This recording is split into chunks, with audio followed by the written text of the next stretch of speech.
Eduardo bajó del autobús en la parada de Cuatro Caminos, ajustando su desgastada mochila de trabajo mientras consultaba la hora en su teléfono móvil. Eran las 17:45, 15 minutos antes de la hora acordada para recoger a sus hijos. El cielo madrileño de abril amenazaba lluvia, con nubes densas y grises que se arremolinaban sobre los edificios de ladrillo del barrio. Pero eso no disminuía su entusiasmo.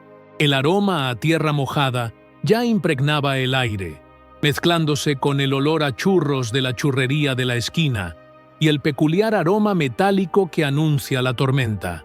Después de una semana agotadora en la obra de construcción donde trabajaba como encargado de acabados, estos momentos con Mateo y Lucía eran su único consuelo, su razón para seguir adelante en un país que, a pesar de llevar 8 años viviendo en él, todavía no sentía completamente como suyo.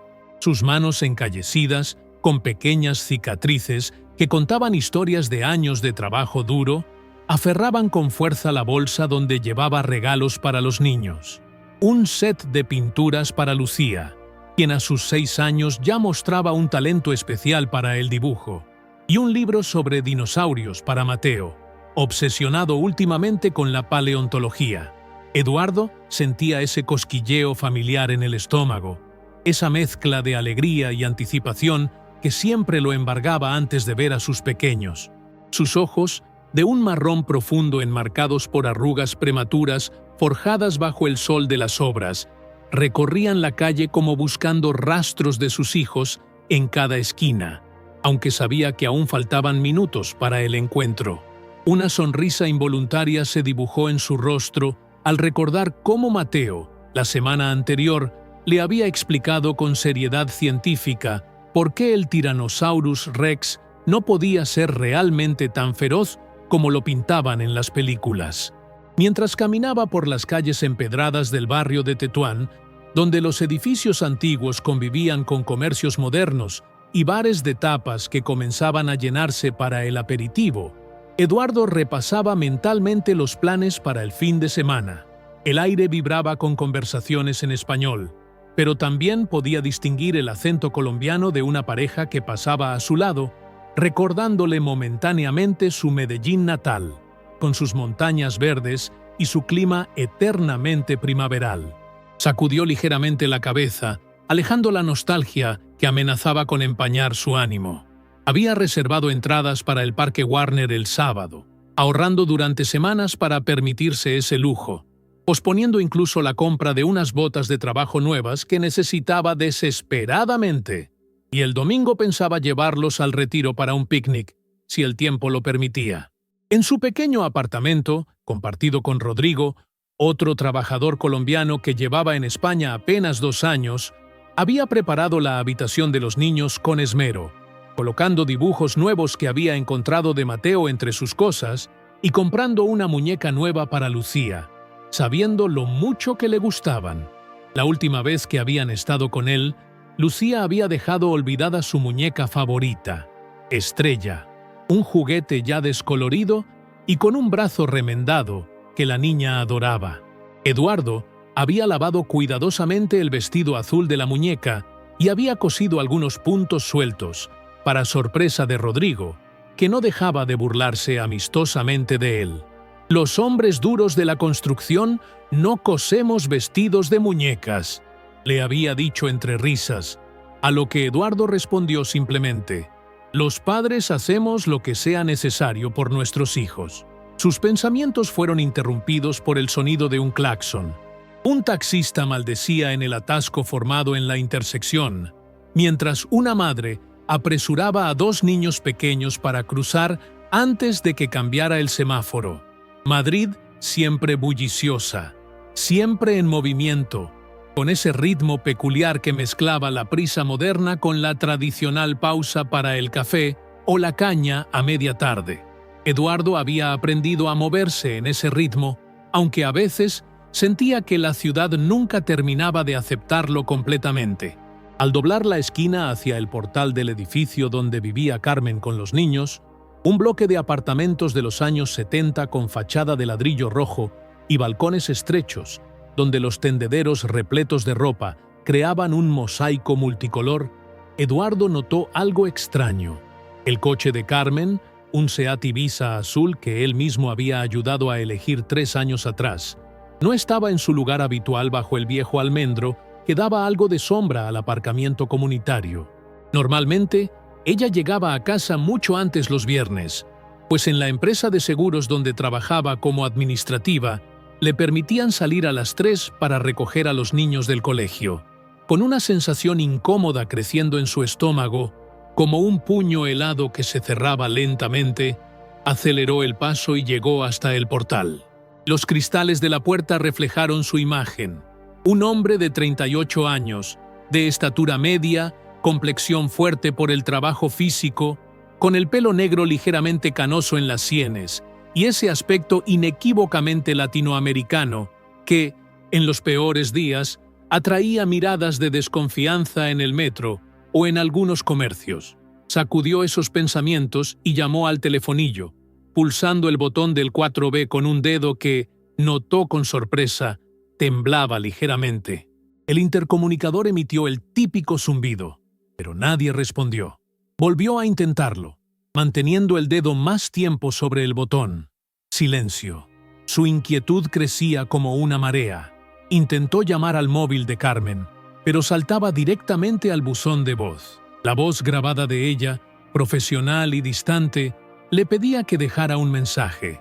No lo hizo. En su lugar, marcó el número de la casa, pero también sin éxito. El teléfono sonaba interminablemente en un apartamento vacío. Quizás tuvo que hacer algún recado, pensó, tratando de mantener la calma, aunque una parte de él, esa que había aprendido a desconfiar después de años de pequeñas deslealtades y promesas incumplidas, le susurraba que algo no cuadraba. Se sentó en un banco cercano, gastado y con el verde de la pintura descascarillado, decidido a esperar. Desde allí podía ver el balcón del apartamento de Carmen.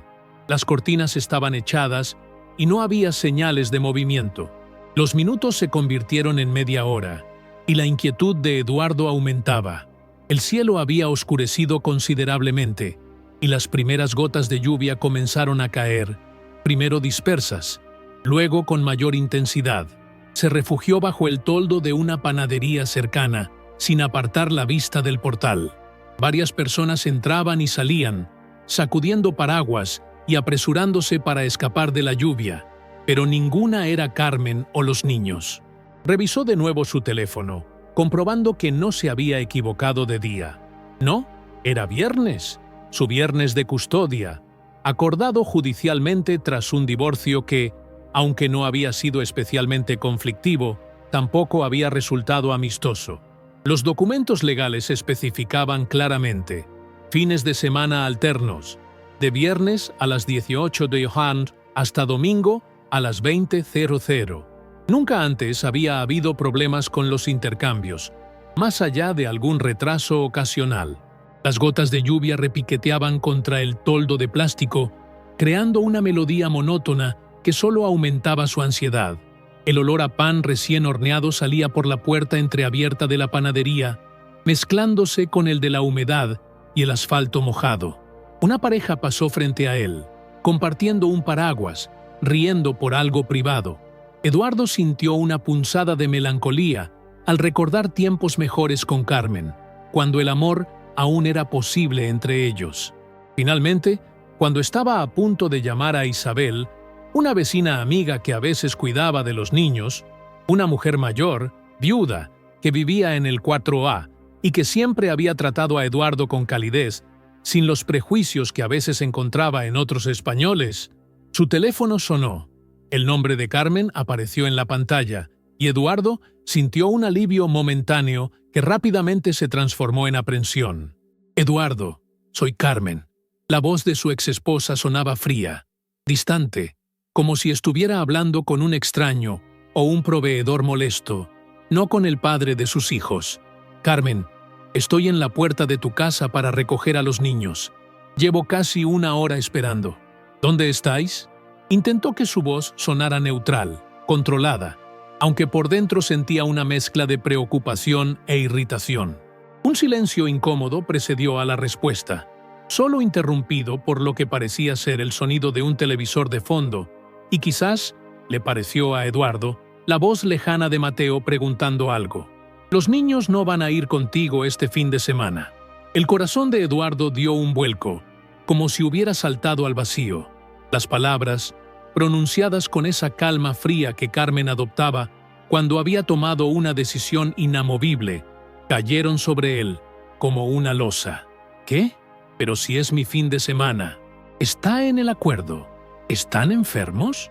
Su mente buscaba desesperadamente una explicación razonable, algo que justificara esta ruptura del acuerdo que había sido respetado meticulosamente durante los últimos 2 años.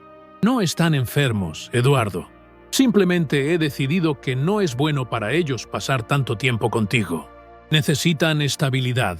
El tono de Carmen había adquirido ese matiz condescendiente que él tanto detestaba, como si le estuviera explicando algo obvio a un niño particularmente lento. La indignación y el dolor se mezclaron en su pecho, formando un nudo ardiente que le dificultaba respirar. La lluvia caía ahora con más fuerza, empapando sus pantalones y zapatos a pesar del refugio del toldo. Un relámpago iluminó brevemente la calle, seguido del retumbar de un trueno que pareció resonar dentro de su cabeza confundida. «Carmen, tenemos un acuerdo de custodia. No puedes simplemente decidir saltártelo. Tengo derecho a ver a mis hijos». Intentó mantener la voz firme, pero podía notar cómo temblaba ligeramente por la emoción contenida. ¿Puedo al menos hablar con ellos por teléfono? Deben estar preguntándose por qué no he ido a buscarlos. «Derechos». Carmen pronunció la palabra con un desdén que Eduardo nunca había escuchado antes, arrastrando las sílabas como si saboreara una venganza largamente esperada. «Tus derechos están condicionados a mi buena voluntad, Eduardo. No lo olvides. Tu permiso de residencia depende de nuestro matrimonio, que ya no existe. Estás aquí por mi generosidad». Eduardo sintió como si le hubieran dado un puñetazo en el estómago. Su mano libre se aferró al poste metálico del toldo, buscando estabilidad, mientras el mundo parecía girar a su alrededor. Cierto, su permiso inicial había estado vinculado a su matrimonio con Carmen, una ciudadana española, pero desde la separación había regularizado su situación con un permiso de trabajo. Aún así, su estatus siempre había sido precario, pendiente de renovaciones, y ambos lo sabían. «No mezcles las cosas, Carmen. Esto es sobre Mateo y Lucía, no sobre papeles. Son mis hijos». Su voz se quebró en la última palabra, traicionando la emoción que intentaba contener. «Llevo toda la semana hablándoles de nuestros planes. Les prometí llevarlos al Parque Warner. Mateo está entusiasmado con la montaña rusa nueva, y Lucía quiere ver el espectáculo de Looney Tunes. No puedes simplemente cancelarlo todo». Hubo un momento de silencio al otro lado de la línea. Eduardo creyó escuchar la voz de Lucía, preguntando algo, y el corazón se le encogió pensando en su pequeña, con sus coletas desiguales que él mismo había aprendido a hacer y esa sonrisa que le faltaba un diente desde la semana pasada. «También son mis hijos, y mi deber es protegerlos», respondió Carmen finalmente, con un tono que intentaba parecer razonable, pero que no lograba ocultar cierta satisfacción maliciosa. «Últimamente estás muy nervioso, Eduardo. Los gritas por cualquier cosa. Mateo me ha contado que la semana pasada le asustaste mucho cuando se derramó el zumo». Eduardo cerró los ojos con fuerza, apretando el puente de su nariz con los dedos mientras intentaba mantener la calma. La lluvia seguía cayendo con fuerza, formando pequeños riachuelos que corrían por la acera. Una señora mayor pasó a su lado, mirándolo con curiosidad bajo su paraguas púrpura, probablemente preguntándose por qué un hombre estaba parado bajo la lluvia hablando por teléfono con expresión de angustia. Eduardo recordaba perfectamente el incidente. Sí, había alzado la voz cuando Mateo derramó el zumo sobre unos documentos importantes para la renovación de su permiso de residencia, documentos que había tardado semanas en conseguir y que necesitaba presentar en la oficina de extranjería. Pero inmediatamente se había disculpado, abrazando al niño que había empezado a llorar, explicándole que no estaba enfadado con él, sino preocupado por los papeles. Incluso habían pasado la tarde siguiente limpiando juntos los documentos y volviendo a organizarlos, como un juego de detectives restaurando pistas importantes. «Eso no es justo, Carmen. Sabes que yo nunca…» comenzó, pero ella lo interrumpió bruscamente.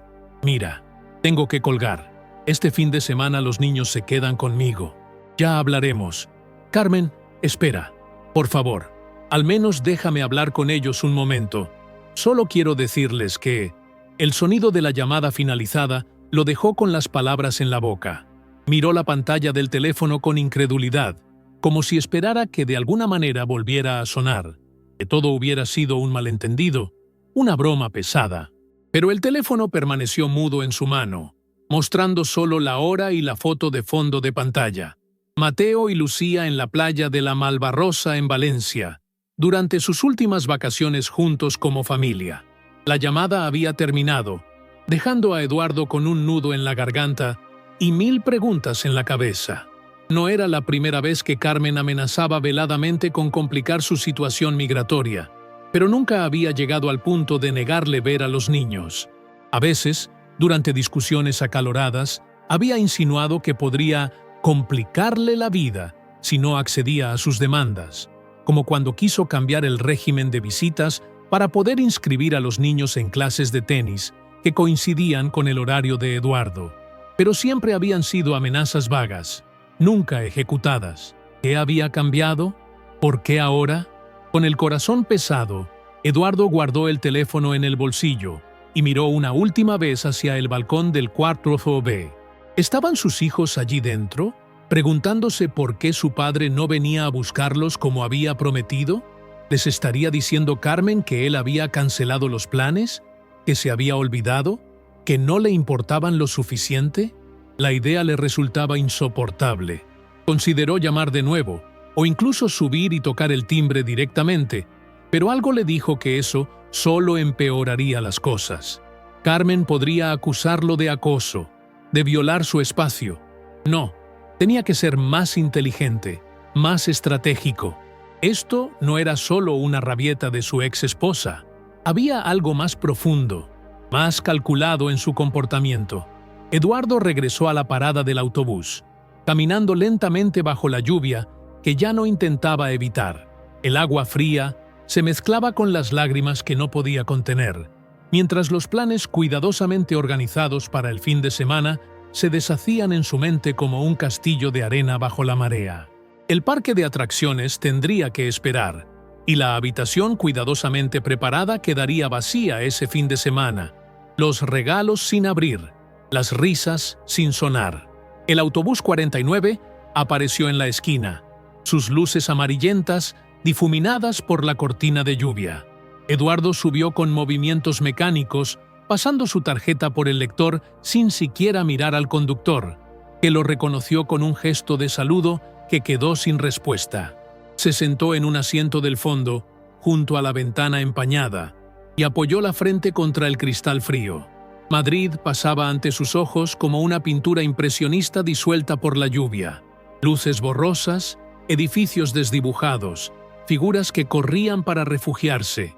La ciudad que había adoptado como suya, pero que siempre le recordaba, de formas sutiles y a veces no tan sutiles, que era un extranjero, un invitado cuya bienvenida podía ser revocada en cualquier momento. Lo que Eduardo no sabía mientras el autobús lo llevaba de regreso a su solitario apartamento, con la bolsa de regalos para sus hijos pesando como plomo en su regazo, era que Carmen había comenzado a trazar un plan meticuloso, un plan que no solo le quitaría el derecho a ver a sus hijos, sino que amenazaría con destruir todo lo que había construido en España.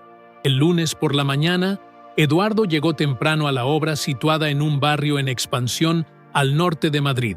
El cielo se había despejado después del fin de semana lluvioso, y un sol pálido iluminaba el esqueleto de hormigón y acero del futuro edificio de oficinas donde trabajaba. El olor a cemento fresco y a metal se mezclaba con el aroma del café que los trabajadores compartían antes de comenzar la jornada. Trabajar con las manos le ayudaba a mantener la mente ocupada, a no pensar constantemente en el fin de semana perdido con sus hijos. El ruido de las hormigoneras, los martillos neumáticos y las voces de los compañeros creaban una cacofonía que, paradójicamente, le proporcionaba cierto consuelo. Aquí, entre el polvo y el esfuerzo físico, podía temporalmente olvidar el dolor que le consumía por dentro. Había intentado llamar varias veces a Carmen durante el domingo, alternando entre el móvil y el fijo, pero ella no había contestado. Eduardo había pasado horas sentado en el sofá gastado de su apartamento, mirando fijamente el teléfono, como si pudiera obligarlo a sonar con la fuerza de su voluntad. Había intentado distraerse con un partido de fútbol que transmitían por televisión, pero ni siquiera la victoria del Atlético de Madrid, el equipo que había adoptado como suyo desde su llegada a España, logró levantarle el ánimo. Finalmente, al anochecer del domingo, recibió un mensaje escueto. «Déjanos en paz. Te llamaré cuando crea conveniente que veas a los niños». Esas palabras, frías y cortantes, habían abierto un abismo en su pecho. ¿Cuándo consideraría Carmen conveniente que viera a sus hijos? ¿La próxima semana? ¿El próximo mes? ¿Nunca? Diego, su compañero de trabajo y uno de los pocos amigos que había hecho en Madrid, notó inmediatamente su estado de ánimo. Un madrileño de pura cepa, con ese acento fuerte y esa franqueza directa típica de los nativos de la capital, Diego siempre decía lo que pensaba sin filtros. En los 3 años que llevaban trabajando juntos, se había convertido en algo parecido a un hermano para Eduardo. Edu, ¿qué te pasa, hermano? Parece que hubieras visto un fantasma». Diego se acercó mientras se ajustaban los arneses de seguridad, una rutina que realizaban juntos cada mañana antes de subir a los andamios. Eduardo suspiró mientras se ponía el casco amarillo y los guantes de trabajo, gastados por el uso constante.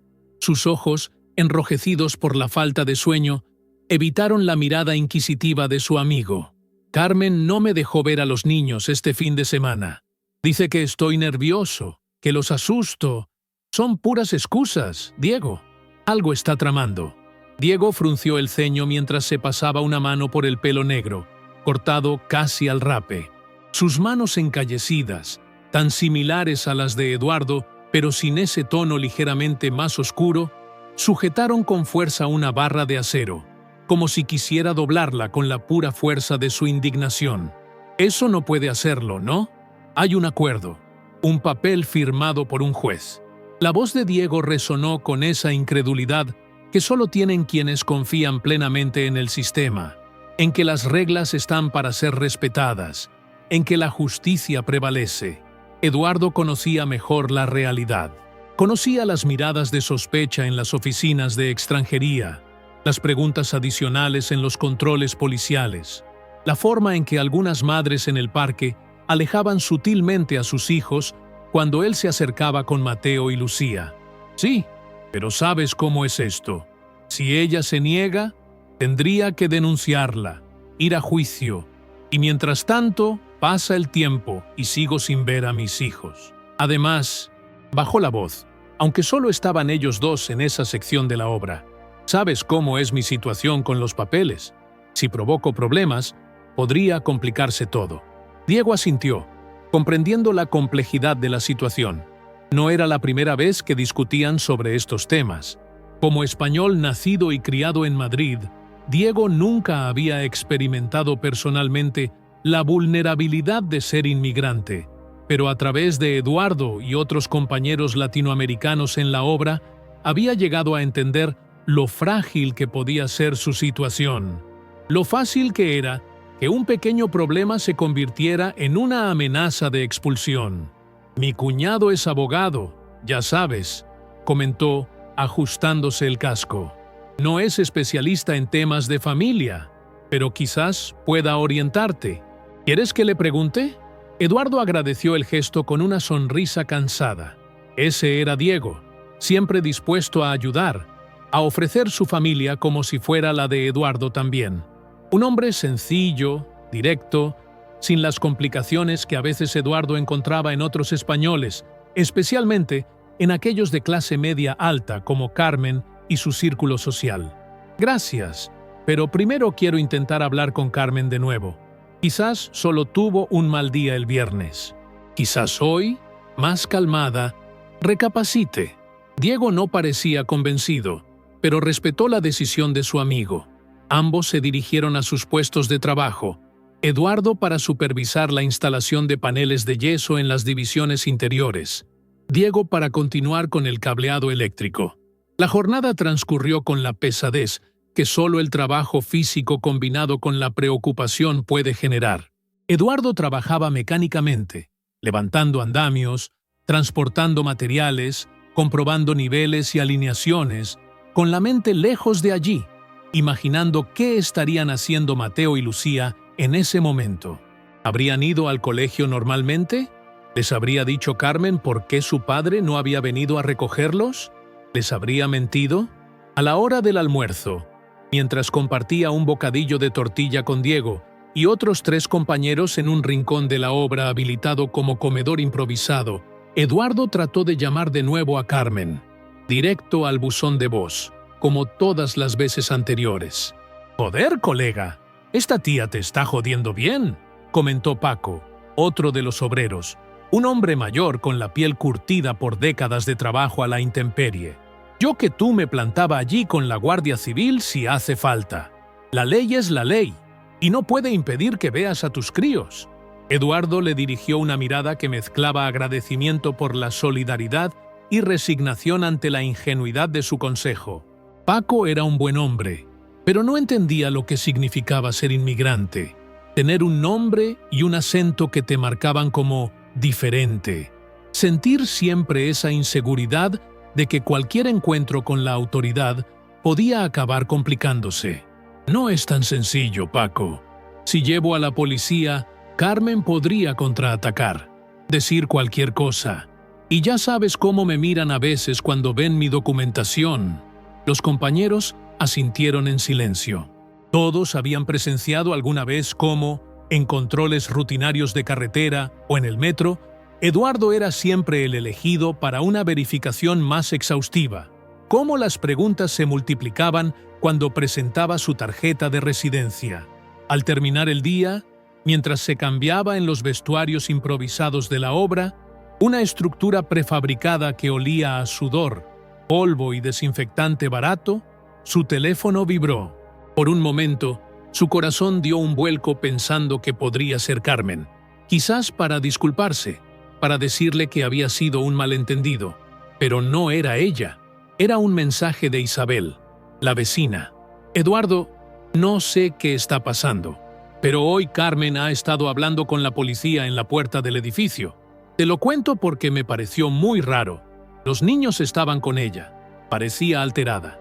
Cuídate». La sangre se le heló en las venas. ¿La policía? ¿Qué podría haber pasado? Su mente corrió a 1000 por hora, repasando cada interacción reciente con Carmen, buscando cualquier cosa que pudiera haber provocado una denuncia.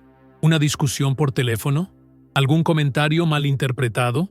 ¿Algo que los niños hubieran dicho y Carmen hubiera distorsionado? No encontró nada. Con dedos temblorosos, respondió a Isabel: «Gracias por avisarme». ¿Sabes qué decían?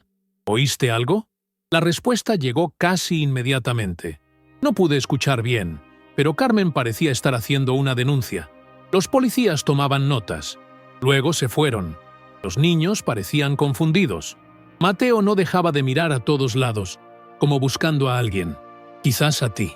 Eduardo cerró los ojos, apoyando la frente contra la fría pared metálica del vestuario. La idea de Mateo buscándolo, confundido, quizás asustado, le partía el alma. ¿Qué estaría contándoles Carmen? ¿Qué mentiras estaría plantando en sus mentes impresionables? ¿Puedes intentar hablar con los niños? ¿Preguntarles si están bien? ¿Si necesitan algo? «Carmen no me deja hablar con ellos», escribió a Isabel. La respuesta tardó unos minutos en llegar. «Lo intentaré, pero Carmen me mira con sospecha desde que supo que te considero un buen padre. Ten cuidado, Eduardo. No me gusta cómo se están desarrollando las cosas». El mensaje de Isabel resonó como un presagio ominoso. Eduardo terminó de vestirse con movimientos mecánicos, la mente acelerada contrastando con la lentitud de sus acciones físicas. En el espejo agrietado del vestuario, su reflejo le devolvió una mirada que apenas reconoció. Ojos enrojecidos por el cansancio y la preocupación, barba de varios días que no había tenido ánimo de afeitarse, una expresión general de derrota que nunca antes había visto en su propio rostro. Al salir de la obra, el anochecer ya había caído sobre Madrid. Las luces de la ciudad brillaban con ese tono anaranjado típico, creando sombras alargadas en las aceras. Eduardo caminó hasta la parada del autobús, cada paso pesando como si llevara botas de plomo. La idea de volver a su apartamento vacío, sin la alegría de los niños, sin poder siquiera llamarlos para darles las buenas noches, era un suplicio. Pero no tenía alternativa. El trayecto en autobús fue un borrón de luces, ruido y pensamientos oscuros. Madrid pasaba ante sus ojos como una película, en un idioma que no terminaba de comprender del todo, una belleza que admiraba, pero que nunca lo había aceptado completamente como propio. Al llegar a su bloque de apartamentos, un edificio modesto en un barrio obrero, donde la mayoría de los vecinos eran inmigrantes como él, o españoles de clase trabajadora, Eduardo notó algo extraño. Un coche patrulla de la Policía Nacional estaba estacionado frente a la entrada. Su corazón dio un vuelco. ¿Era posible que estuvieran allí por él? ¿Que la denuncia de Carmen, fuera cual fuese, ya hubiera llegado tan lejos? Consideró por un momento dar media vuelta, alejarse. Pero, ¿para qué? Si había una denuncia contra él, solo estaría empeorando las cosas al huir. Además, no había hecho nada malo. Cualquiera que fuera la acusación de Carmen, sería una mentira. Respiró hondo y continuó caminando hacia la entrada del edificio. Apenas había puesto un pie en el portal cuando la puerta del apartamento del portero se abrió, y el señor Fernández, un hombre mayor con un perpetuo olor a tabaco negro y una actitud generalmente hosca, asomó la cabeza. «¿Eduardo? Te buscan», dijo simplemente, señalando hacia arriba con un movimiento de cabeza. «¿Quién?», preguntó, aunque ya intuía la respuesta. «La policía. Llevan un rato esperando». Eduardo asintió, agradeciendo la información con un gesto silencioso. El señor Fernández no era especialmente amigable, pero siempre había sido correcto con él, tratándolo con el mismo desdén gruñón que dispensaba a todos los vecinos, sin discriminación. En el extraño código moral del viejo portero, eso era casi un cumplido. Subió las escaleras lentamente, cada peldaño pareciendo más alto que el anterior. El edificio no tenía ascensor, y normalmente Eduardo subía los 4 pisos sin apenas notar el esfuerzo, acostumbrado como estaba al trabajo físico. Pero hoy, cada escalón parecía una montaña. El eco de sus pasos resonaba en el hueco de la escalera, acompañado por el latido acelerado de su corazón que parecía retumbar en sus oídos. Al llegar al rellano de su piso, vio a 2 agentes de policía de pie frente a su puerta. Un hombre de mediana edad con expresión grave y una mujer más joven, con el pelo recogido en una coleta severa. Ambos giraron la cabeza al oírlo llegar. Eduardo sintió que el suelo se abría bajo sus pies. ¿Agresión? ¿A quién se supone que he agredido? A Carmen Vega, su ex esposa. Afirma que la agredió físicamente el viernes por la tarde cuando fue a recoger a sus hijos. El mundo de Eduardo se derrumbó en ese instante. Era una mentira tan evidente y absurda que casi resultaba cómica. Él ni siquiera había visto a Carmen el viernes. Habían hablado por teléfono. Nada más. Eso es imposible. Yo no la vi el viernes. Ella me llamó para decirme que no podía llevarme a los niños. Tengo las llamadas registradas en mi teléfono. El policía, que se presentó como oficial Martínez, mantuvo su expresión impasible. Eso lo explicará en comisaría, señor Mendoza. Ahora, por favor, acompáñenos. El compañero de piso de Eduardo, despertado por el ruido, observaba la escena con ojos asustados desde la puerta de su habitación. Eduardo le dirigió una mirada que intentaba ser tranquilizadora. «Llama a Diego, por favor. Dile lo que ha pasado. Esto es un malentendido. Volveré pronto». Pero en su interior, Eduardo sabía que no era un malentendido. Era el primer paso del plan de Carmen, un plan cuyo objetivo final comenzaba a vislumbrar con aterradora claridad. Las siguientes horas fueron una pesadilla burocrática. La fría luz de la comisaría, los formularios, las preguntas repetitivas. Eduardo mantuvo la misma versión. No había visto a Carmen el viernes, no la había agredido. Todo era una mentira. Tengo las llamadas registradas en mi teléfono. Pueden comprobar la hora. Ella me llamó cuando yo estaba en la puerta de su casa, pero nunca la vi. El oficial Martínez tomaba notas sin mostrar emoción alguna. Señor Mendoza, la señora Vega presenta contusiones en el rostro y el brazo derecho. Afirma que usted la empujó contra una pared cuando ella se negó a dejarle ver a los niños. Dice que los niños estaban presentes y que usted estaba muy alterado. El horror se apoderó de Eduardo. ¿Contusiones? ¿Estaba Carmen dispuesta a autolesionarse para mantener esta mentira? Eso es absurdo. Yo nunca he sido violento, nunca. Pueden preguntar a cualquiera, a mis compañeros de trabajo, a los vecinos. Tras horas de interrogatorio, le permitieron hacer una llamada. Contactó con Javier Olmedo, un abogado que había conocido a través de la Asociación Colombiana en Madrid. Le explicó la situación con voz temblorosa.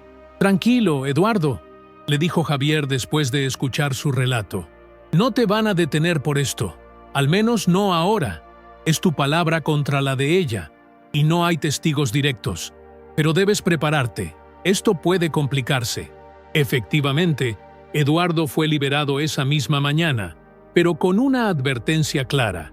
Se abriría una investigación y, mientras tanto, se dictaba una orden de alejamiento provisional. No podía acercarse a Carmen ni a sus hijos hasta que se resolviera el caso. La noticia cayó como una losa sobre Eduardo. No solo se enfrentaba a una acusación falsa de agresión, sino que ahora ni siquiera podía intentar ver a sus hijos. El plan de Carmen, que ahora veía con total claridad, estaba funcionando. Al salir de comisaría, Eduardo se encontró con Diego, que lo esperaba con gesto preocupado. «¿Qué demonios está pasando, Edu?». Eduardo le contó todo, desde la llamada del viernes hasta la denuncia falsa. Diego escuchaba con expresión cada vez más indignada. «Esto no puede quedar así. Tiene que haber alguna forma de demostrar que estás diciendo la verdad. El problema es que es mi palabra contra la suya, y ella tiene las marcas para probar su versión. Si incluso ha metido a los niños en la mentira, la idea de que Mateo y Lucía pudieran estar siendo manipulados para creer que su padre era un hombre violento, le revolvía el estómago. ¿Qué les estaría diciendo Carmen? ¿Cómo les explicaría que ya no podían ver a su padre? Esa misma tarde, Eduardo recibió otra llamada que agravó su situación. Era su jefe en la obra. «Eduardo, lo siento mucho, pero me han informado de tu situación legal. Sabes que la empresa no puede mantener a personas con problemas con la justicia, especialmente en tu situación migratoria. Tendremos que prescindir de ti hasta que esto se aclare». Así, en apenas 48 horas, Eduardo había perdido el acceso a sus hijos y su trabajo.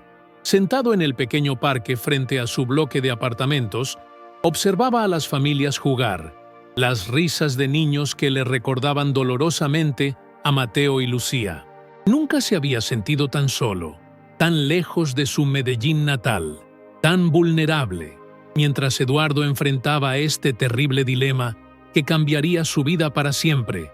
Tú que estás siguiendo esta desgarradora historia, suscríbete al canal para no perderte historias conmovedoras como esta, que nos hacen reflexionar sobre la justicia y el amor familiar. La situación de Eduardo se deterioraba rápidamente. Una semana después de la denuncia, recibió una notificación oficial de la Oficina de Extranjería. Debido a la denuncia penal en su contra y a la pérdida de su empleo, su permiso de residencia estaba bajo revisión.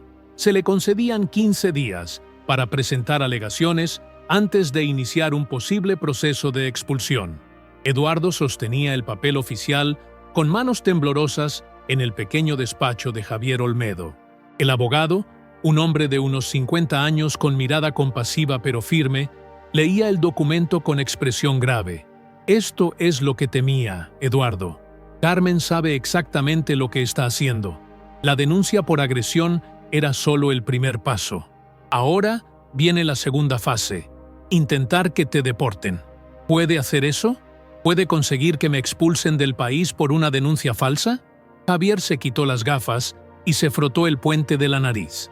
La cuestión no es si la denuncia es verdadera o falsa, sino cómo se percibe ante la ley. En España, las denuncias por violencia de género se toman muy en serio, como debe ser.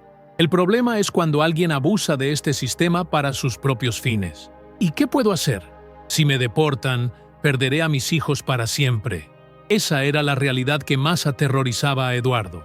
Si lo enviaban de vuelta a Colombia, Carmen tendría la custodia total de Mateo y Lucía.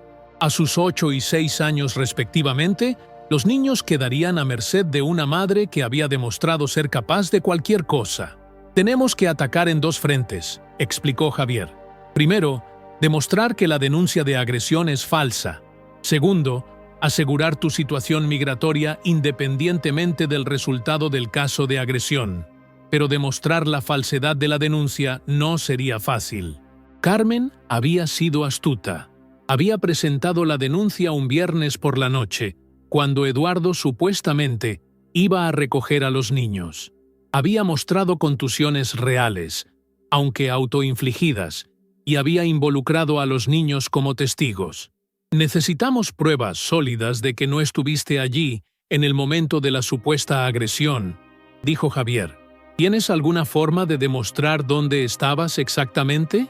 Eduardo pensó en ese viernes. Había salido del trabajo, tomado el autobús 49 desde Príncipe Pío hasta Cuatro Caminos, y luego caminado hasta el edificio de Carmen. Allí había esperado en un banco, llamado varias veces, y finalmente recibido la llamada de Carmen. «El autobús», murmuró Eduardo, con un destello de esperanza. «Uso mi tarjeta de transporte para pagar. Debe quedar registrado el viaje. Y las llamadas. Tengo todas las llamadas registradas en mi teléfono.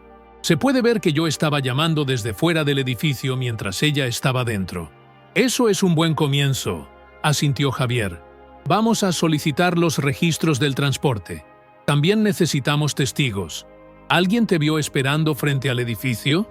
Eduardo recordó a una anciana que paseaba a su perro y le había preguntado la hora mientras esperaba.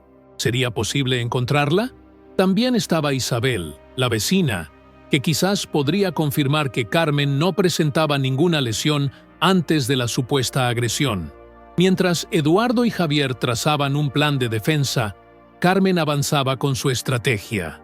A través de Isabel, Eduardo se enteró de que Carmen había solicitado la custodia exclusiva de los niños, alegando la supuesta agresión y el peligro que Eduardo representaba para ellos. «Dice a todo el mundo que siempre has sido agresivo, que los niños te tienen miedo», le contó Isabel por teléfono. «Eduardo, esto es una locura. Yo os he visto juntos. Los niños te adoran. ¿Cómo están ellos?», preguntó Eduardo con un nudo en la garganta. Isabel hizo una pausa dolorosa. «Confundidos. Carmen les ha dicho que estás de viaje por trabajo. Lucía pregunta por ti cada día. Mateo está más callado que de costumbre. La idea de sus hijos esperando un regreso que no llegaba le partía el alma. Pero lo peor estaba por venir. Esa misma tarde, Diego le llamó alarmado. «Edu, acabo de oír algo en la obra». Uno de los encargados comentaba que Carmen ha estado preguntando si pueden certificar que faltaste al trabajo el viernes por la tarde. ¿Qué? ¿Pero si terminé mi turno normal? A las 5. Lo sé, estuvimos juntos, pero está intentando encontrar a alguien que diga que te fuiste antes, que estabas alterado. Está fabricando testigos, Eduardo. La desesperación comenzaba a apoderarse de él. ¿Hasta dónde llegaría Carmen? ¿Por qué este odio repentino, esta determinación por destruirlo? La respuesta llegó al día siguiente, a través de Isabel nuevamente. Carmen había conocido a alguien, un hombre de negocios español, con quien planeaba mudarse a Valencia. Necesitaba deshacerse de Eduardo para poder llevarse a los niños sin impedimentos legales. Esa noche, en su pequeño apartamento que ahora parecía una prisión, Eduardo contempló la foto de Mateo y Lucía, que mantenía junto a su cama. En ella, los tres sonreían durante un día en la playa de Alicante, un año antes. Parecía una imagen de otra vida, un recuerdo de una felicidad que ahora se deshacía entre sus dedos como arena seca. Por un momento, la idea de rendirse cruzó su mente. Quizás debería aceptar la deportación, volver a Colombia, intentar reconstruir su vida lejos de sus hijos. El dolor sería insoportable, pero al menos acabaría esta pesadilla. Pero entonces recordó la voz de Lucía diciendo, «Te quiero, papi», mientras la arropaba. Recordó a Mateo aprendiendo a montar en bicicleta con su ayuda, sus pequeñas manos aferrándose confiadas a las suyas. No podía abandonarlos. No podía dejar que crecieran creyendo que su padre los había abandonado. O peor aún, que era un hombre violento. Con renovada determinación, Eduardo tomó su teléfono y llamó a Javier. «Vamos a luchar», dijo con voz firme. «Vamos a hacer lo que sea necesario para demostrar la verdad». Al otro lado de Madrid, Carmen Vega sonreía satisfecha mientras revisaba el itinerario de vuelo a Valencia en su tablet. En apenas unas semanas, si todo salía según lo planeado, estaría comenzando una nueva vida con sus hijos y su nueva pareja, lejos de Madrid, y sobre todo, lejos de Eduardo y sus reclamos de paternidad. Lo que Carmen no sabía era que su plan, aparentemente perfecto, tenía una grieta que pronto se convertiría en el punto de inflexión de toda esta historia. La grieta en el plan de Carmen tenía nombre: Miguel Ángel Durán, conductor del autobús 49 que Eduardo tomaba regularmente. A diferencia de los conductores habituales que apenas prestaban atención a los pasajeros, Miguel Ángel tenía buena memoria para las caras y una especial simpatía por Eduardo, con quien a menudo intercambiaba breves comentarios sobre fútbol o el clima durante el trayecto. Javier había conseguido, tras insistir en la compañía de transportes, que revisaran las grabaciones de seguridad del autobús del viernes en cuestión. Allí estaba Eduardo, subiendo al autobús a las 17:15 y bajando en Cuatro Caminos a las 17:42, exactamente cuando él afirmaba. Un testimonio silencioso pero contundente que desmontaba parte de la versión de Carmen. Pero Miguel Ángel aportó algo más valioso aún. Recordaba perfectamente a Eduardo ese día, no solo por su presencia en el autobús, sino porque lo había visto después, sentado en el banco frente al edificio de Carmen, hablando por teléfono con expresión abatida. Yo terminé mi turno a las 6:30, y al pasar por allí para ir al metro, lo vi todavía sentado en el mismo sitio, declaró Miguel Ángel ante Javier. Me pareció raro, porque normalmente cuando lo veo por esa zona, va con sus niños.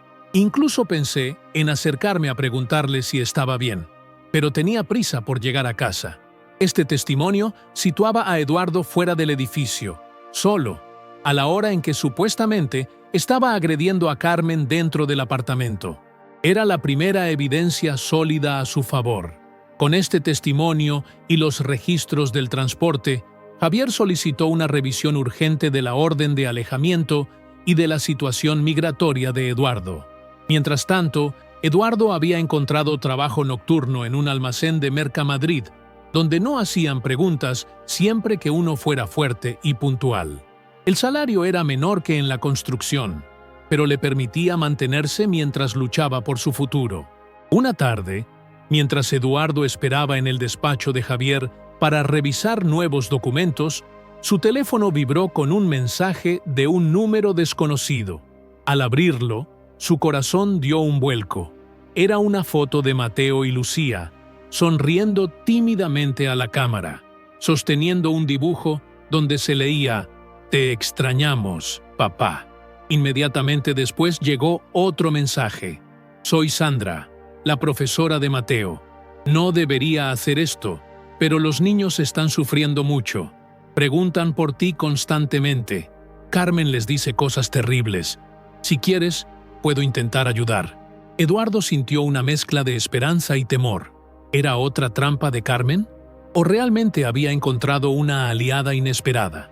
Con manos temblorosas, respondió: «Gracias por la foto. Los extraño más que a nada en el mundo». ¿Cómo puedo saber que esto no es una trampa? La respuesta llegó minutos después. Entiendo tu desconfianza. Mateo dice que la última vez que os visteis, estabais construyendo una nave espacial con Lego y que te prometió terminarla la próxima vez. Nadie podría saber eso excepto vosotros. Las lágrimas brotaron sin control. Era cierto, era un detalle que solo Mateo y él conocían.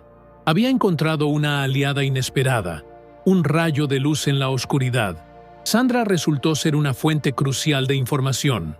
A través de ella, Eduardo supo que Carmen planeaba mudarse a Valencia en menos de un mes, que los niños no querían irse y que en el colegio habían notado cambios preocupantes en su comportamiento, especialmente en Mateo, que se había vuelto retraído y a veces agresivo con otros niños.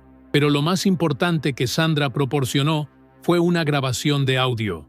Durante una reunión con Carmen para hablar del rendimiento escolar de Mateo, había dejado su teléfono grabando. En la conversación, Carmen hablaba abiertamente de sus planes. Entiendo que los niños extrañen a su padre, se oía decir a Sandra en la grabación. ¿No hay forma de que puedan mantener algún contacto con él? La respuesta de Carmen heló la sangre de Eduardo. Eduardo ya no forma parte de nuestras vidas. Lo único que quiero es que lo deporten de una vez. He tenido que hacer cosas desagradables para conseguirlo, pero es lo mejor para todos. Mi novio tiene contactos en Valencia. Nos espera una vida mejor allí, sin colombianos violentos que compliquen las cosas. La grabación, aunque obtenida sin consentimiento y por tanto cuestionable legalmente, era una prueba moral demoledora. Carmen admitía implícitamente haber fabricado pruebas contra Eduardo con el único propósito de alejarlo de sus hijos. Javier, al escuchar la grabación, miró a Eduardo con expresión grave. Esto confirma lo que sospechábamos, pero no podemos usarlo directamente en un tribunal. Sería prueba ilícita. Sin embargo, nos da una dirección clara para la investigación. La estrategia ahora era clara. Necesitaban encontrar más evidencias de que Carmen había mentido, y lo necesitaban antes de que se cumpliera el plazo de 15 días para sus alegaciones migratorias, y sobre todo, antes de que Carmen pudiera ejecutar su plan de mudanza a Valencia. El tiempo se agotaba, y Eduardo sentía cada hora como una cuenta regresiva hacia la pérdida definitiva de sus hijos. Cada noche, después de su turno en el almacén, revisaba las fotos de Mateo y Lucía en su teléfono, prometiéndoles en silencio que no se rendiría, que encontraría la manera de volver a ellos. Lo que Eduardo no sabía era que el testimonio de Miguel Ángel y la grabación de Sandra habían puesto en marcha una reacción en cadena que pronto llegaría a su clímax. Un momento decisivo que determinaría no solo su futuro en España, sino el destino de toda su familia. El punto de inflexión llegó de la forma más inesperada. Isabel, la vecina que había estado vigilando discretamente los movimientos de Carmen, vio algo que cambiaría el curso de la historia. Carmen, creyendo que nadie la observaba, se aplicaba maquillaje especial para intensificar las supuestas contusiones antes de una visita médica de seguimiento. Isabel, escondida tras una columna en el portal, consiguió grabar el momento con su teléfono. La grabación era breve pero devastadora. Carmen, frente al espejo del ascensor, aplicándose lo que parecía ser maquillaje teatral para simular hematomas, mientras revisaba una pequeña hoja de instrucciones. Javier recibió el video con una mezcla de incredulidad y esperanza renovada. Esto era exactamente lo que necesitaban, una prueba directa del engaño. Sin embargo, como abogado experimentado, sabía que un video obtenido sin consentimiento en un espacio semiprivado podría ser cuestionado en un tribunal. «Tenemos que ser estratégicos con esto», explicó a Eduardo. «No podemos presentarlo directamente, pero podemos usarlo para convencer a la policía de que investigue más a fondo». El oficial Martínez parecía un hombre razonable. Quizás, si le mostramos esto extraoficialmente, el oficial Martínez, que había tomado la denuncia inicial, recibió a Eduardo y Javier con cautela en su despacho. Cuando vio el video, su expresión cambió visiblemente. «Esto es perturbador», admitió. Si la señora Vega realmente está falsificando pruebas, es un delito grave, pero necesitamos más que un video obtenido de esta manera. Entendemos, dijo Javier.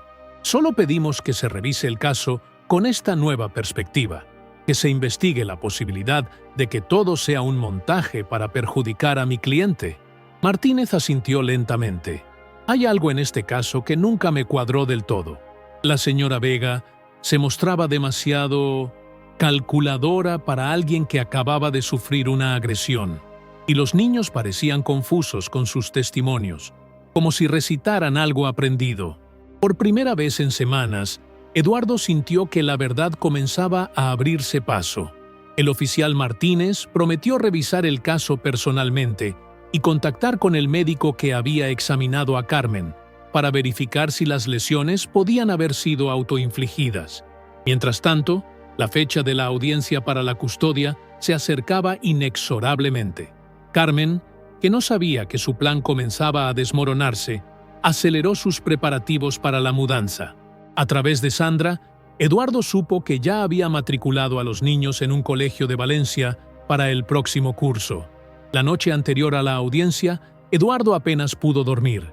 En su pequeña habitación, repasaba mentalmente todo lo ocurrido, todas las pruebas reunidas, todos los testigos dispuestos a hablar en su favor.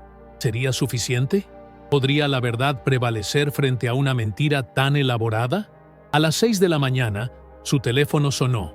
Era Javier, con la voz alterada por la emoción. Eduardo, el oficial Martínez ha conseguido algo importante.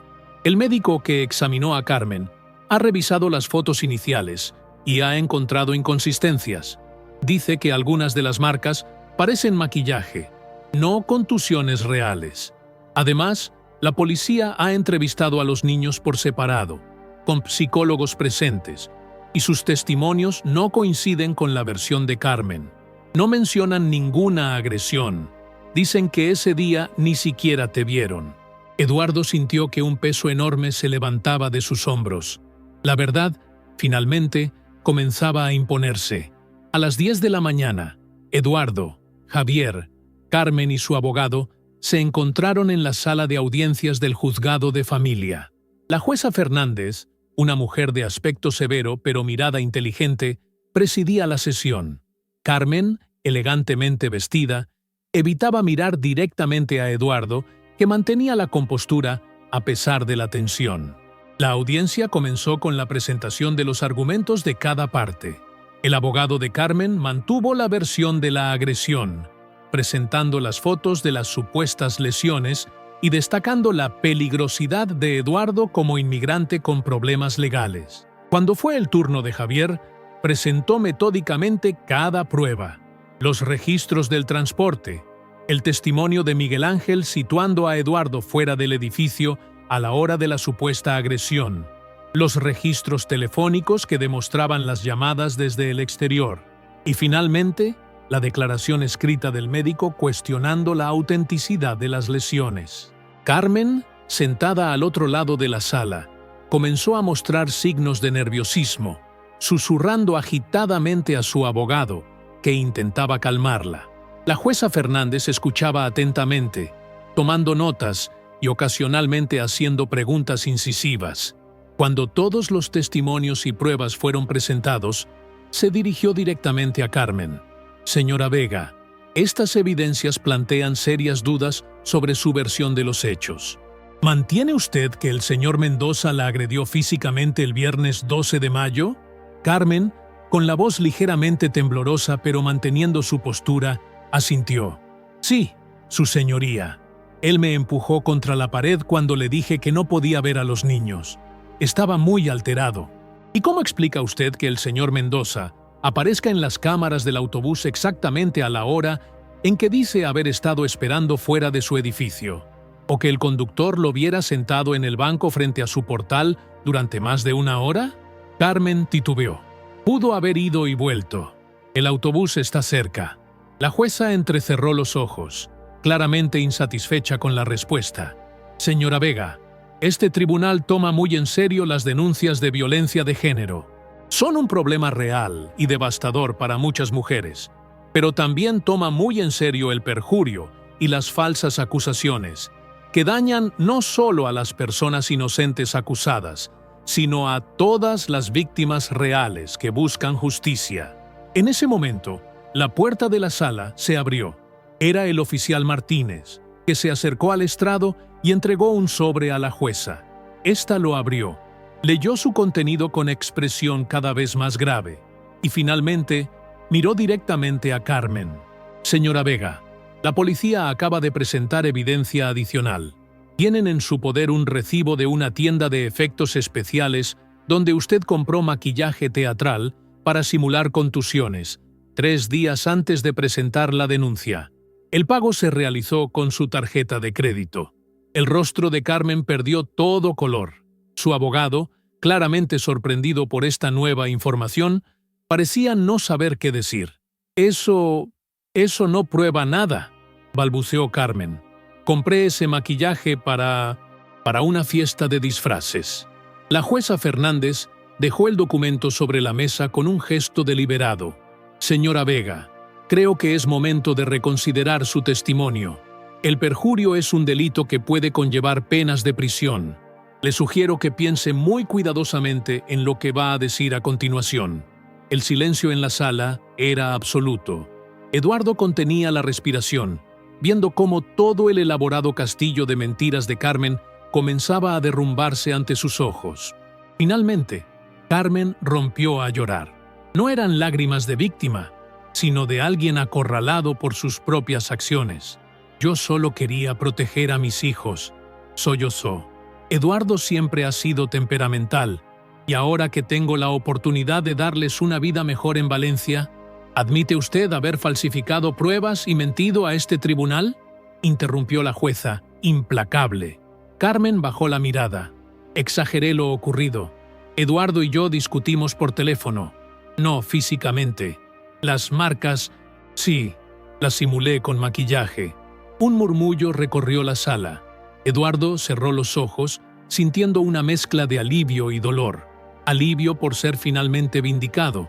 Dolor por confirmar que la madre de sus hijos había sido capaz de semejante engaño. La jueza Fernández tomó entonces una serie de decisiones que cambiarían el curso de la vida de todos los presentes.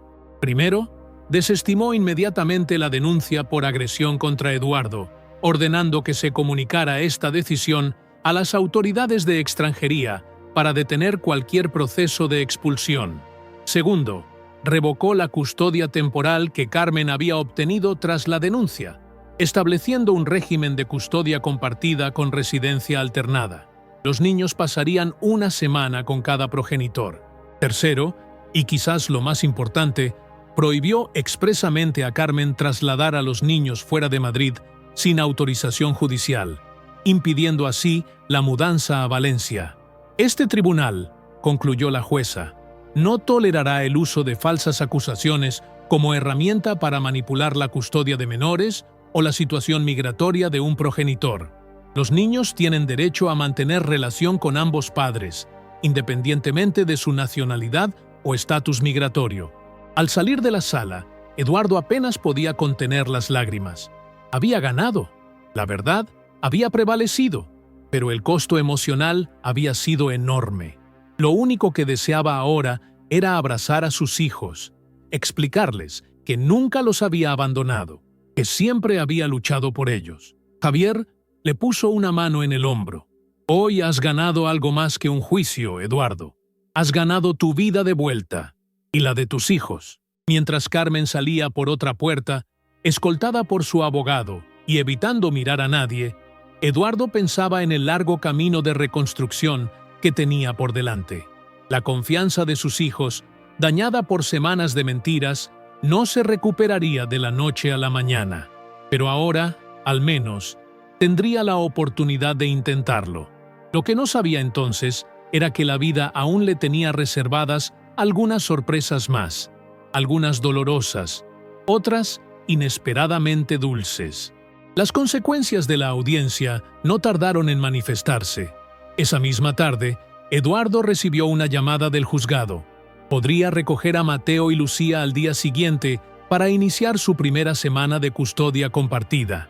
La idea de volver a ver a sus hijos después de tanto tiempo le provocaba una mezcla de ansiedad y felicidad casi imposible de contener. Mientras tanto, Carmen enfrentaba sus propias consecuencias. La jueza había ordenado una investigación por falso testimonio y denuncia falsa, delitos que podían acarrear sanciones graves. Además, su reputación en el vecindario quedó destrozada cuando la historia se difundió. El nuevo novio, que al parecer no estaba al tanto de todos los detalles del plan, rompió la relación cuando supo la verdad. Eduardo, por su parte, recibió una llamada de su antiguo jefe en la construcción. «Eduardo, me acabo de enterar de todo», le dijo, con evidente remordimiento en la voz. «Quiero que sepas que tu puesto sigue disponible si quieres volver. Cometimos un error al juzgarte prematuramente. Era una oferta tentadora, pero Eduardo había aprendido valiosas lecciones durante esta crisis. Una de ellas era la importancia de la autonomía y la seguridad. Decidió que, aunque volvería temporalmente a la construcción, usaría sus ahorros y el dinero del finiquito que le debían para matricularse en un curso de electricidad. Siempre había tenido facilidad para el trabajo técnico, y los electricistas cualificados tenían mejores salarios y condiciones laborales. El reencuentro con sus hijos fue tan emotivo como había imaginado. Cuando llegó al punto de encuentro, un parque cercano al colegio, donde una trabajadora social supervisaría el primer contacto, Mateo y Lucía corrieron hacia él nada más verlo, rompiendo el protocolo establecido. «¡Papá! ¡Papá!», gritaba Lucía mientras se lanzaba a sus brazos. Mateo, más reservado por su edad pero igualmente emocionado, lo abrazó con fuerza, escondiendo el rostro en su pecho para que nadie viera sus lágrimas. «Nos dijeron que no querías vernos», murmuró el niño. Pero yo sabía que no era verdad. Lo sabía. Eduardo los abrazó a ambos, incapaz de contener el llanto. «Nunca, nunca dejaría de querer veros. Sois lo más importante en mi vida». Pasaron el resto de la tarde en el parque, hablando, jugando, recuperando parte del tiempo perdido. Eduardo les explicó, en términos adaptados a su edad, que había habido un malentendido entre su madre y él, pero que ahora todo estaba arreglado y podrían verse regularmente. «¿Viviremos contigo una semana y con mamá otra?», preguntó Lucía, procesando la nueva situación. «Exactamente, princesa. Tendréis 2 casas, pero siempre los mismos padres que os quieren». Mateo, siempre más perceptivo, hizo la pregunta que Eduardo temía. «¿Es verdad que mamá mintió sobre ti?». La oí hablando por teléfono, diciendo que había engañado a todos. Eduardo suspiró. No quería demonizar a Carmen ante sus hijos, a pesar de todo lo ocurrido. Seguía siendo su madre, y los niños la necesitaban tanto como a él. «A veces, Mateo, los adultos cometen errores cuando tienen miedo o están confundidos. Tu madre cometió un error, sí, pero eso no significa que no os quiera. Todos estamos aprendiendo a ser mejores personas». Durante las siguientes semanas, la vida comenzó a encontrar un nuevo ritmo. Eduardo adaptó su horario laboral para estar disponible para los niños, inscribiéndose en un curso nocturno de electricidad que le permitía trabajar y estudiar sin sacrificar tiempo con Mateo y Lucía. Su pequeño apartamento compartido ya no era adecuado, así que encontró un modesto piso de 2 habitaciones en Vallecas, más alejado del centro pero espacioso y luminoso, donde los niños tenían su propio espacio.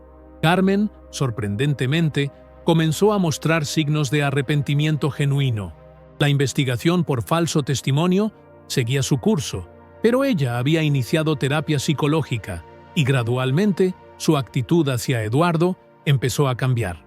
En las entregas y recogidas de los niños, antes tensas y cargadas de hostilidad, ahora había una cortesía cautelosa.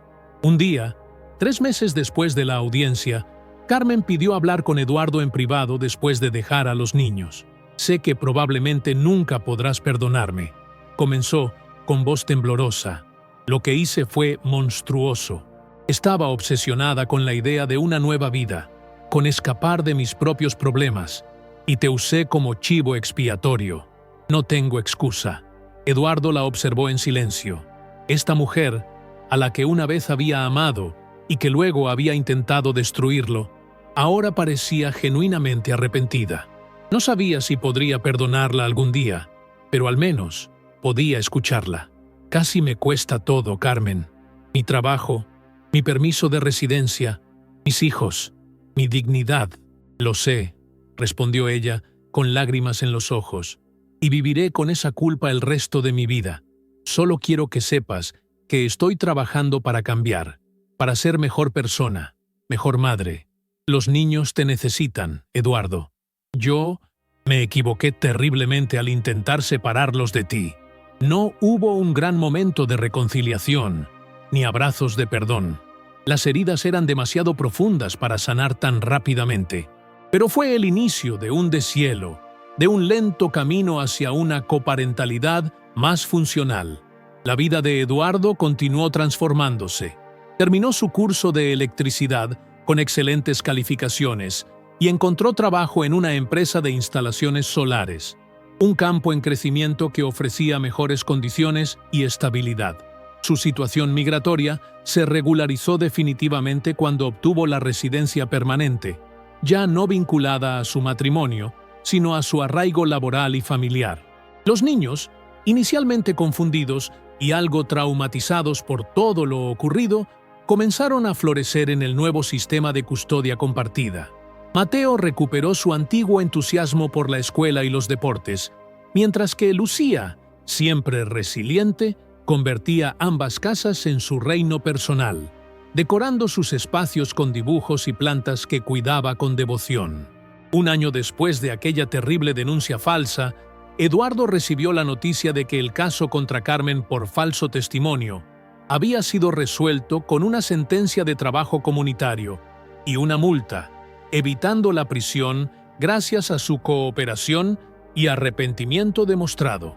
Aunque una parte de él había deseado un castigo más severo, otra parte se alegraba por los niños, que no tendrían que ver a su madre tras las rejas. Ese mismo día, sentado en el banco del parque donde solía jugar con los niños, Eduardo reflexionaba sobre el camino recorrido. Había tocado fondo, había enfrentado la posibilidad real de perderlo todo y, sin embargo, había sobrevivido. Más que eso, había emergido más fuerte, más seguro de quién era y de lo que podía soportar. El teléfono vibró en su bolsillo. Era un mensaje de Carmen con una foto de Mateo sosteniendo un diploma. Había ganado el concurso de ciencias del colegio. Está deseando enseñártelo mañana. Está muy orgulloso. Eduardo sonrió. La vida nunca sería perfecta, y las cicatrices de lo ocurrido permanecerían, pero había encontrado un camino hacia adelante, un equilibrio que permitía que todos, especialmente los niños, pudieran sanar y crecer. Mientras observaba a un grupo de niños jugar en los columpios, recordando cómo Lucía siempre pedía ir más alto, Eduardo sintió una profunda gratitud. Gratitud por la verdad, que finalmente había prevalecido, por las personas que lo habían ayudado en su momento más oscuro, por el sistema que, a pesar de sus fallos iniciales, había corregido el rumbo, y sobre todo, gratitud por la oportunidad de seguir siendo padre, de ver crecer a Mateo y Lucía, de ser parte de sus vidas no como un visitante ocasional o un recuerdo distante, sino como una presencia constante, un pilar en el que podían apoyarse. La justicia, reflexionó, a veces llega tarde, a veces de forma imperfecta, pero cuando llega, restaura no solo los derechos, sino también la fe en que vale la pena luchar por lo que es correcto, por doloroso que sea el camino. Gracias por acompañarnos hasta el final de esta conmovedora historia. Si te ha llegado al corazón tanto como a mí al contarla, deja tu like, compártela con alguien especial y suscríbete al canal. En los comentarios, cuéntanos qué historia de superación te gustaría ver en el próximo video. Tu participación es fundamental para seguir trayendo estas historias inspiradoras.